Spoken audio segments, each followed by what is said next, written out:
Tá começando o nosso RF News Entrevista e hoje a gente vai conversar com o presidente da Câmara Municipal de Limeira, Everton Ferreira. Ele que mora em Limeira desde março de 2003, foi para a cidade por questão de formações acadêmicas, mas acabou se envolvendo na política. Ele é graduado em gestão de empreendimentos, hotelarias, tem aí várias especializações, né? E vai contar um pouco para a gente dessa carreira dele. Inclusive, ele foi eleito, né, cumpre agora o seu primeiro mandato e já é o presidente da Câmara Municipal, algo que não é tão comum acontecer, né? Primeiro, muito obrigada pela sua presença aqui e gostaria que você falasse um pouquinho desse desafio que você enfrentou, né, não só nas eleições, na sua segunda candidatura você foi eleito e na primeira, como vereador, já ocupa o mandato, a presidência da Câmara Municipal, né? Juliana, obrigado por estar aqui na Rede Família, no RF News, muito grato mesmo.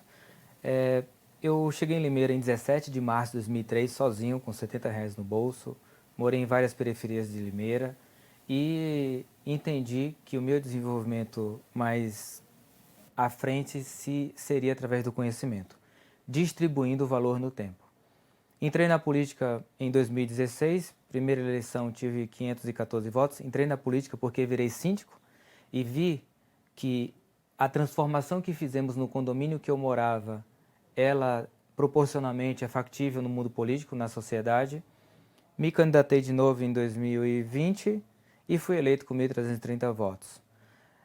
Ousei me candidatar a presidente da Câmara e ganhei, graças a Deus, e que tivemos 10 vereadores e vereadoras novatos de primeiro mandato, que veio com a mente muito parecida com a minha.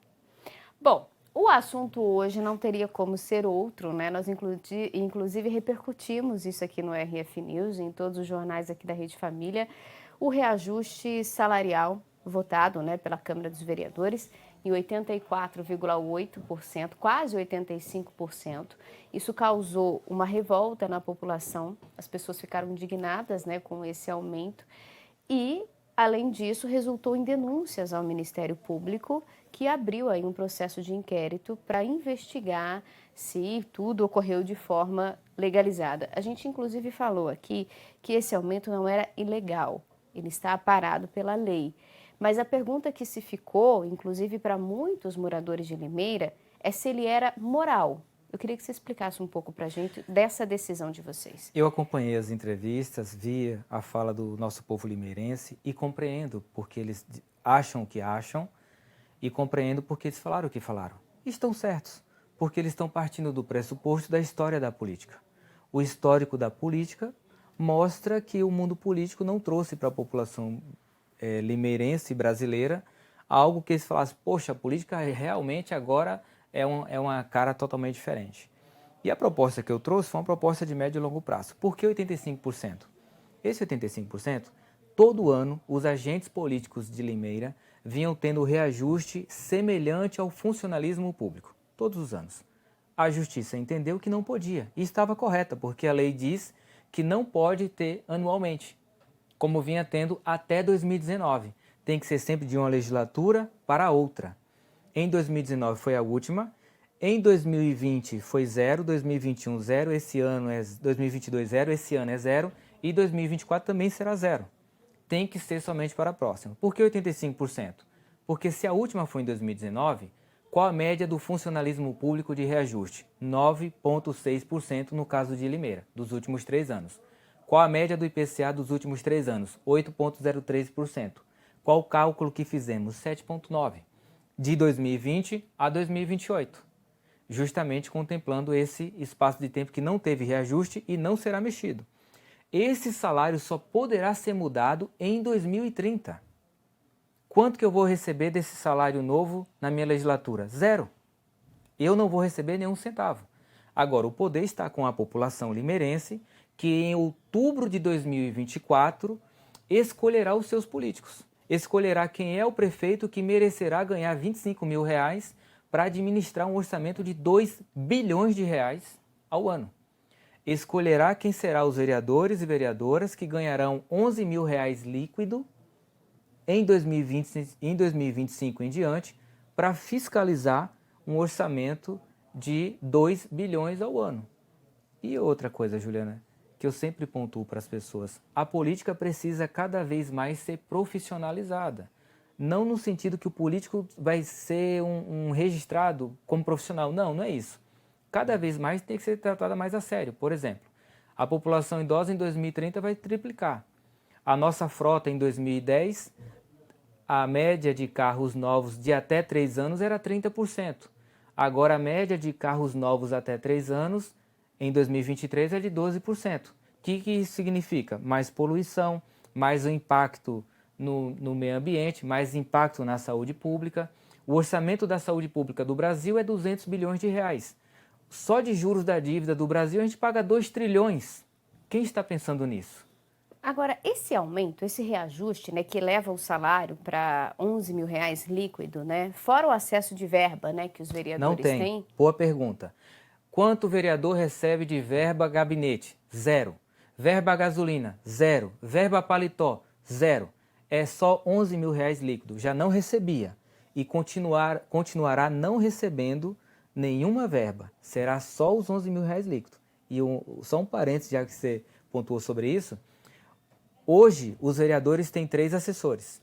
Em 2025, está sendo cortado um assessor. Vai ter só 2. Então, quem se candidatar em outubro de 2024 vai ter um salário de, quem se eleger, de 11 mil reais, mas não terá mais 3 assessores, terá somente 2. E o corte do terceiro assessor é justamente a diferença desse aumento. Zerou a conta, não vai ter um impacto nas contas públicas a mais, porque foi cortado o terceiro assessor para a próxima legislatura. Quer dizer, isso não vai mexer no orçamento do Não. município, esse reajuste não altera o orçamento do município. Agora, essa questão de profissionalizar, né, os políticos, vamos dizer assim, o senhor não acha que esse aumento de 11 mil reais pode atrair aí muita gente, né, candidatos só interessados realmente no dinheiro, no salário?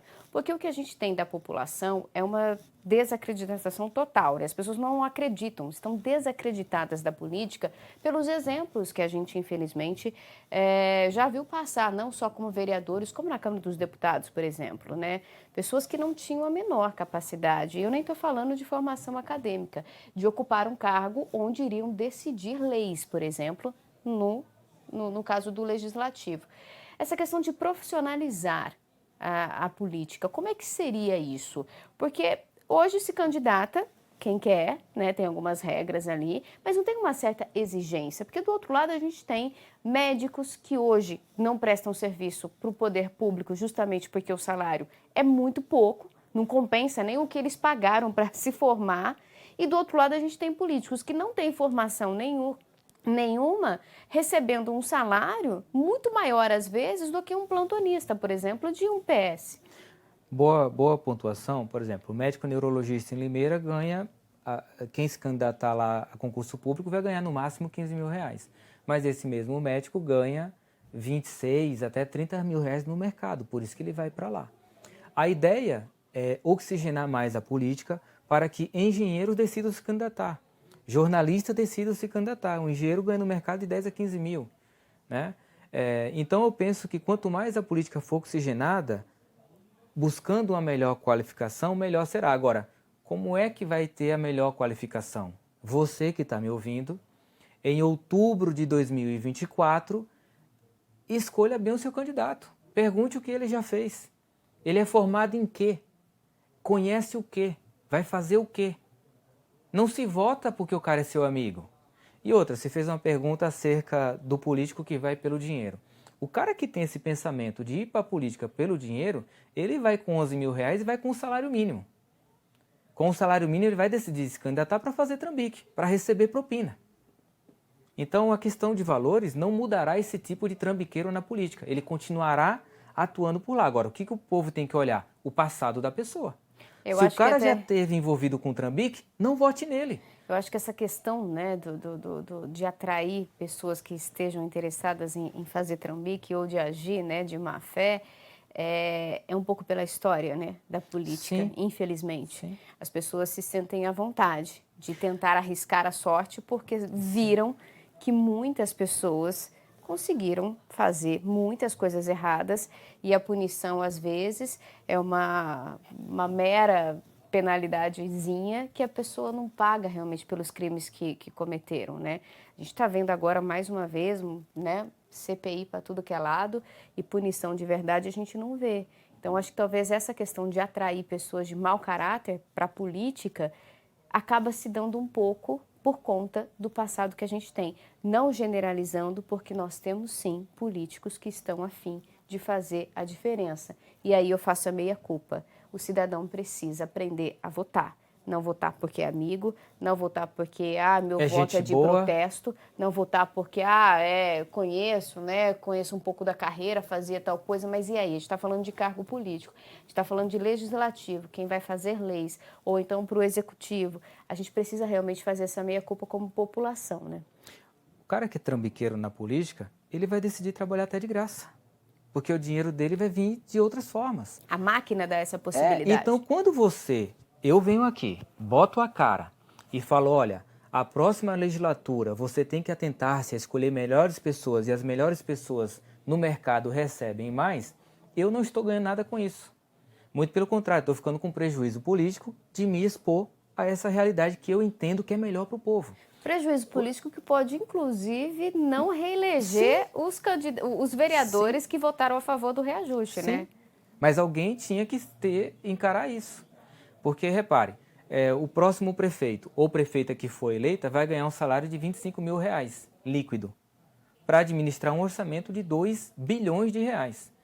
Você falou sobre a questão da importância acerca da impunidade e a importância da punição. A política, os políticos não vêm de Marte. O político vem do seu povo. Se no meio político está tendo muito trambiqueiro, é porque no meio do povo não está diferente. Porque o político não vem da lua, ele vem do seu povo. Se a política começar a ter gente mais decente, é porque o povo está ficando mais decente. Você quer ver um exemplo? A corrupção custa aos cofres públicos do Brasil aproximadamente R$200 bilhões, direto e indiretamente. Agora, quanto custa a sonegação fiscal no Brasil ao ano? 400 bilhões é o dobro. E essas pessoas que sonegam não são políticas. Então, quando a gente fala de política, melhorar a política, eu estou falando de melhorar o povo. Porque o político sai do seu povo. Do meio do povo. Quanto mais o povo atentar-se à política, quanto mais o povo puxar a capivara de cada um e olhar, olha, esse cara já teve problema. Esse cara aqui eu não sei não. Não vote.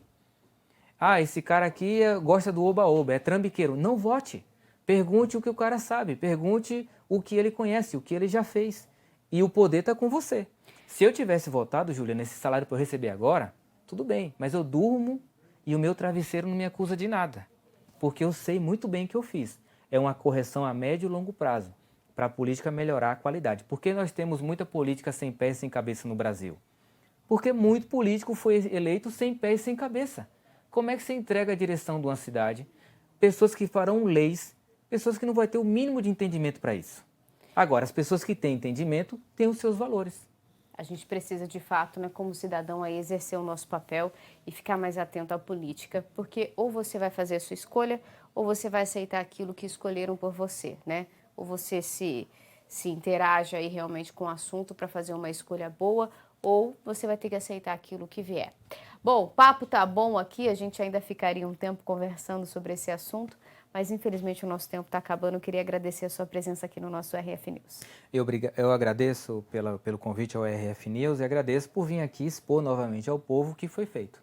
Foi feita uma correção de médio e longo prazo para atrair mais pessoas novas que eu não sei quem serão, e você agora está com o poder e a responsabilidade de, em outubro de 2024, escolher melhores políticos para o Legislativo e um bom político ou uma boa política para a Prefeitura de Limeira. Tá certo, muito obrigada, viu?